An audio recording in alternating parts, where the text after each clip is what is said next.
Don't doubt your own strength. Next is worry. I mean, you know, you gotta worry some. But here's the clue, don't let it conquer you. But mark this down, let worry alarm you, but don't let it conquer you. We all need to be concerned. If there's enemies around, we need to be concerned. If it isn't going well, yes, we need to be concerned. But I'm asking you to let it concern, let it touch you, let it alarm you, but don't let it conquer you. Take all of the worries you've got and try to drive them into the smallest corner you can possibly find. If you don't, worry will be like a mad dog loose in the house. It'll have you in the corner. So whatever your enemies are here, drive them into a small corner. Here's the next one. Overcaution. Hey, in the spring, if you're too cautious, you never will plant the seed. If you're too cautious, you won't take the chance. If you're too cautious, you won't step out front. If you're so cautious, you probably never would have done your first meeting. Make this note. You got to take a chance. Drive your tendency to be too cautious. Drive it into a small corner. Yes, you can't be gullible. No, you can't go for everything. Yes, you've got to be careful. Yes, but don't be so cautious that it paralyzes you. Don't be so cautious that it restricts your chance to do better. See if you can't conquer that. Here's the next one, pessimism. Yes, there's the dark side. Yes, there's the problem side. Yes, there's the difficult side. But I'm telling you, it's not the only side. Yes, the glass is half empty, but it's also half full. Yes, there's the dark side, but there's the light side. Yes, the night comes, but so does the day. I'm telling you, don't be afraid of both sides, opportunity and difficulty, chance and danger. Learn how to handle it all. Now here's the last one. When you get back home, you've got to deal with it. I have to deal with it. We all have to deal with it. And that's complaining. Yes, there's room for a legitimate complaint. Yes, there's room for a legitimate business complaint. Yes, there's room for a legitimate complaint with the 13th floor. Yes, there's room for a legitimate complaint with the warehouse. Yes, there's room for a legitimate complaint once in a while with each other. But here's what I'm asking you. Don't let complaining master your life. If you become a chronic complainer, I'm telling you, nobody wants to be around you. Chronic complainer. I wouldn't want you for a business partner. Don't let complaining conquer your life. See if you can't drive it into a small corner. Now here's a big one, concentration. I had to learn this. All those years ago, I'm in the shower trying to compose a letter. Found it turns out to be a strange letter. So here's what I learned to do. Save the work till you get to the office. Save the work till you get to the work. Don't try to get to the office on the way to work. On the way to work, enjoy the way. In the shower, enjoy the shower. Then go to work when you get to work. I found this to be helpful. Concentration.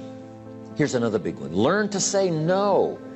I'm telling you, in such a social society we have now, it's so easy to try to be a nice person, saying yes, yes, yes to everything. Find yourself overloaded. Now you got to call and make the, well, gosh, you know, all the time it takes to back out of something that you said yes to too quickly. Here's what might be better. I don't think so, but if that changes, I'll call you. Little things you can use not to overcommit yourself. My friend Ron Reynolds says, don't let your mouth overload your back. It's a good one. Now here's a big one on time management. When you work, work. When you play, play. Don't mix the two. Don't work at play. I used to take my family to the beach and I would bring my briefcase. I learned not to do that. Or at the beach, I'm saying I should be at the office. I should be at the office. Now my family's upset because I'm at the beach and I'm thinking office, office, office. Now when I'm at the office, I'm thinking what? I got to get my family to the beach, the beach, the beach. So things are not going too well at the office because I'm thinking beach, and things are not going too well at the beach because I'm thinking office. Here's what I learned to do. At the beach, be at the beach. At the office, be at the office. When you work, work. When you play, play. Don't mix the two. Don't work at play. The power plant doesn't have energy. It generates energy. And I've been teaching that for like 15 years on stage. And one guy stands up one time and he goes, actually, you're wrong. At my event, you know, there's 2,000 people at my event. He goes, well, you're actually wrong. I'm like, oh, how am I wrong? He says, well, a power plant doesn't generate energy. What it does is it takes energy from one source, upgrades it, so transforms the energy, then stores it and transmits it. So it's really transforming energy from one sort of location or one type of energy to another. Right. And I love that metaphor because I felt like that's my job. You know, so much of my life is helping people reach another level of energy. Because if you don't reach another level of energy, you can't serve at another level. If you don't reach another level of energy, you can't feel better, be happier, be a better spouse. You know, it's like everyone says, I want that next level, but they don't understand energy is the requirement to get there. And when we measured energy in our studies, we were talking about really mental energy, emotional energy, and physical energy. And it was a huge turning point in my life when I started realizing these things because, you know, that whole thing that we as entrepreneurs, we want to wait for maybe one day I'll feel energized, or maybe one day I'll feel joy, or maybe one day I can have fun after, you know, all the money's in the bank, and you know, you got the house or the cars or the money or the, you know, the stuff, and then people go, then I'm going to be really a fun person. It's like, no, if you're not a fun person when you're broke, you're not going to be that much more fun when you're rich. And I think that people have to learn to bring the joy. It's one of our little taglines on our shirts, right? Bring the joy, and that says, you know, you don't have joy, just like I don't think people have happiness. I don't think people have sadness either. I think that we are generating the emotions and the feelings that we experience in life. And as soon as we own that responsibility, life gets really fun. And I'd love to know, like, what do you see as the difference between the way that SAFE is being used now as like safe space versus the way that you talk about safety in the book? To you, are they one and the same? Do you differentiate from a safe space? Like, how do you think about safety? It has all those definitions. I mean, we want to feel safe at work, which means we feel that we can be ourselves. It means that we feel safe enough to raise our hands and say, I made a mistake, or I don't feel qualified for the position you've given me, I need more training, or I'm struggling at home, it's affecting my work, I'm scared, I need help. And to say any of those things with the confidence that our boss or any of our colleagues would rush to support us. Because if we don't create those psychologically and sometimes physically safe spaces, but those psychological safe spaces, what we end up is with a group of people who come to work every day lying, hiding, and faking. They're hiding mistakes. They are not admitting if they don't know how to do their jobs. They will never admit that they don't know something. For fear that it makes them vulnerable, for fear that it maybe makes them the weak link, that they'll find themselves on some short list at the next round of layoffs.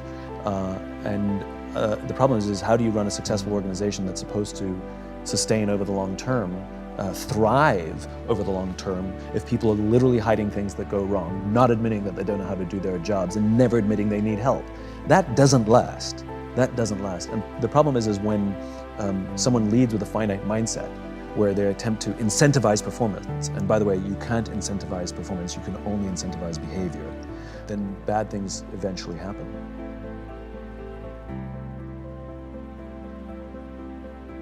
As you look at your life, here's what I know. Whatever you see yourself doing now, you're marching toward purpose, meaning, and impact. Whatever vision that you hold for yourself, see it accomplished and understand this. It can be done. It can be done. And the glue is service, belief, caring, conviction, and drive. And so, ladies and gentlemen, as I look at my life now, and people might ask the question, why do you do what you do?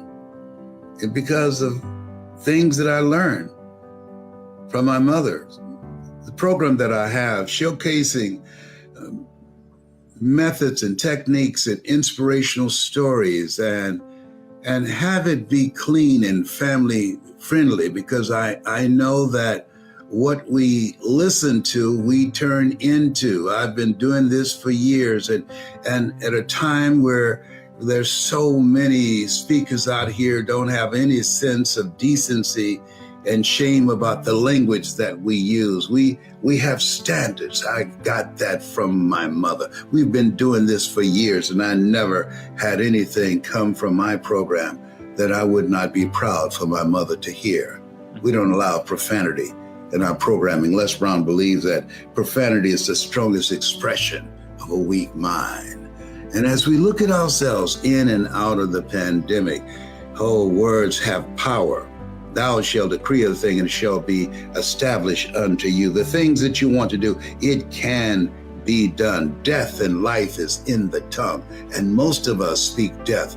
And most of us are watching things that are killing the positive mindset and sense of optimism and hope and spirits in people all around the world. It's a special time and special place. And my goal is to be David, facing these Goliaths. And keep in mind, Goliath lost. I got 5 stones, but I don't need but one. And that one is service or belief.